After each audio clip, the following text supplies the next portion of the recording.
ऋषि पंचमी व्रत कथा। भाद्रपद शुक्ल पक्ष की पंचमी को ऋषि पंचमी का व्रत किया जाता है। यह व्रत ज्ञात अज्ञात अवस्थाओं में पापों के नाश करने के लिए किया जाता है। इस व्रत में 7 ऋषियों को सहित देवी अरुंधति का पूजा होता है, इसलिए इसे ऋषि पंचमी के नाम से विख्यात है जाना जाता है। व्रत विधि। इस दिन व्रत करने वाले को चाहिए कि वह प्रातः काल से मध्यम के समय किसी नदी या तालाब पर जाए, वहां अपमार्ग अर्थात चिचड़े के दतुवन करे, मिट्टी लगाकर स्नान करे। इसके बाद पंचगव्य तत्पश्चात घर आकर शास्त्र और विधान से किए किसी ब्राह्मण से पूजन आदि कराकर कथा सुने। इस व्रत में नमक खाना वर्जित है। इस दिन प्राय लोग दही और साठी का चावल खाते हैं। खेत से जोते हुए अन्न का त्याग करते हैं। दिन में एक बार ही भोजन का विधान है। कलश आदि पूजन सामग्री को ब्राह्मण भोजन कराकर प्रसाद पाना चाहिए। सप्तऋषि कैश्यप, अत्रे, भारद्वाज, विश्वामित्र, गौतम, जमदग्नि, वशिष्ठ, अंत में अरुंधते नमः करके पूजन संपन्न करना चाहिए। उसके बाद कथा सुने। आइए दोस्तों, कथा सुनते हैं ऋषि पंचमी की। राजा सिद्धेश्वर ने ब्रह्मा जी से पूछा, हे देव देवेश, मैंने आपके मुख से बहुत से व्रत सुने। अब मेरे मन में किसी एक पाप विनाशक व्रत के बारे में जानने की अभिलाषा है। कृपा करके आप उस व्रत को कहे। ब्रह्मा जी ने कहा, राजन, उस व्रत को कहता हूँ जो समस्त पापों को विनाश करता है। राजन, उस व्रत का नाम ऋषि पंचमी व्रत है। इसी प्रसंग में महात्मा लोग पुरानी बात कहा करते हैं कि विदर्भ देश की राजधानी में उत्तंग नामक एक ब्राह्मण रहता था। उसके सुशीला नाम की भार्या अर्थात पत्नी थी। वह पति सेवा में प्राण थी। सुशीला के गर्भ से 2 संतानें उत्पन्न हुई। एक पुत्र और दूसरी पुत्री थी। पुत्र सर्वगुण संपन्न था। उसने वेद धर्म आदि का अच्छा अध्ययन किया था। उत्तंग ब्राह्मण में अपनी कन्या का विवाह अच्छे कुल में कर दिया, पर हे राजन, प्रारब्ध जोग से वह कन्या विधवा को हो गई। पतिव्रता धर्म का पालन करते हुए वह कन्या अपने पिता के घर जाकर समय व्यतीत करने लगी। उत्तंग ब्राह्मण इस दुख से दुखित हो अपने पुत्र को घर पर छोड़कर अपने पत्नी तथा पुत्री के साथ गंगा जी के तट पर जाकर निवास करने लगा। वहां जाकर अपने शिष्यों को वेद और अध्ययन कराने लगा। वह लड़की अपने पिता की सेवा करने लगी। एक दिन वह लड़की अपने पिता की सेवा करते करते थक गई और तब वह एक पत्थर पर जाकर सो गई। शयन करते ही उसके शरीर में कीड़े लग गए और सारा शरीर कृमिमय हो गए, अर्थात सब देह में कीड़ा पड़ गया। गुरुपुत्री की ऐसी दशा देखकर एक शिष्य बहुत ही दुखी होकर गुरु पत्नी के पास जाकर निवेदन कहा, हे माते, हम कुछ नहीं जानते, आपकी उस सत चरित्र वाली आपकी पुत्री को क्या हो गया है?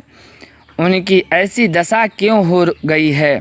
आज उनके शरीर दिखाई नहीं देता, मात्र कृमियाँ दिखाई दे रहे हैं, अर्थात कन्या के देह में पूरे कीड़े पड़ गए हैं। माँ को यह वचन वज्रघात से लगी। माँ तुरंत अपनी पुत्री के समीप गई। पुत्री की ऐसी अवस्था को देखकर विलाप करने लगी। छाती पर हाथ पीटती हुई पृथ्वी पर गिर पड़ी और मूर्छित हो गई। कुछ देर बाद होश आया तो अपनी पुत्री को आंचल से पोंछती हुई अपने कंधे के सहारे देते हुई उसके पिता के पास ले आई और बोली, हे स्वामी, देखिए, यह अर्धरात्रि का समय है और यह सो रही थी। सोते समय इसके शरीर में कीड़े पड़ गए।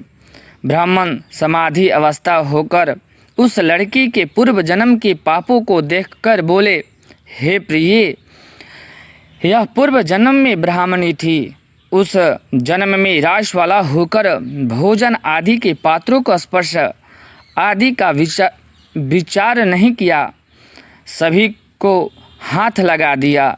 उसी पाप कर्म के कारण इसके शरीर में कीड़े ढक गए हैं। हे प्रिय, राजवाला के समय स्त्री पापनी होती है।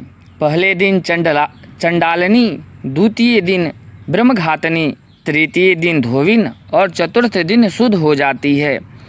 उसी जन्म में अपने सखियों के दुस्संग से ऋषि पंचमी व्रत को देखकर भी उसका अपमान कर दिया था।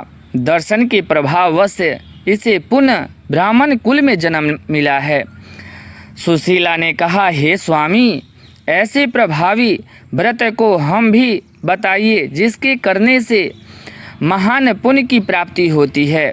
ऋषि ब्राह्मण ने कहा, देवी, ध्यान लगाकर सुनो। यह व्रत तीनों प्रकार के पापों को नाश करने वाला है, स्त्रियों को सौभाग्य प्रदान करने वाला है और धन संपत्ति प्रदान करने वाला है। इस व्रत में संदेह नहीं करना चाहिए। ऋषि पंचमी का दूसरा कथा आइए दोस्तों इस वीडियो के माध्यम से सुनते हैं। जो व्रत कर रहे हैं उनके लिए विशेष है। ब्रह्मांड पुराण ऋषि पंचमी कथा। ब्रह्मांड पुराण में से ली गई यह कथा ऋषि पंचमी कथा के अनुसार सतयुग में सैन्यजित नामक एक राजा राज करता था। उसके राज्य में सुमित्रा नामक एक ब्राह्मण रहता था। वह वेदों में प्रांगत था। वह ब्राह्मण खेती द्वारा जीवन निर्वाह परिवार का भरण पोषण करता था। उसकी पत्नी जयश्री सती साध्वी थी। वह खेती के कार्य में भी अपने पति का सहयोग करती थी। एक बार राजवाला अवस्था में अनजाने से उसने घर का सब कार्य किया और पति का स्पर्श भी कर लिया। देवयोग से पति तथा पत्नी का शरीर अंत एक साथ हो गया। राजवाला अवस्था में स्पर्श आदि का विचार न करने से स्त्री कुतिया और पति वृक्ष यानी कि बैल की जोनी में प्राप्त हुए, परंतु पूर्व जन्म में किए गए धर्म कर्मों के कारण पूर्व जन्म की स्मृति उन्हें बनी रही। संयोगवश इस जन्म में भी अपने ही घर में साथ अपने पुत्र और पुत्र वधू के साथ रह रहे थे।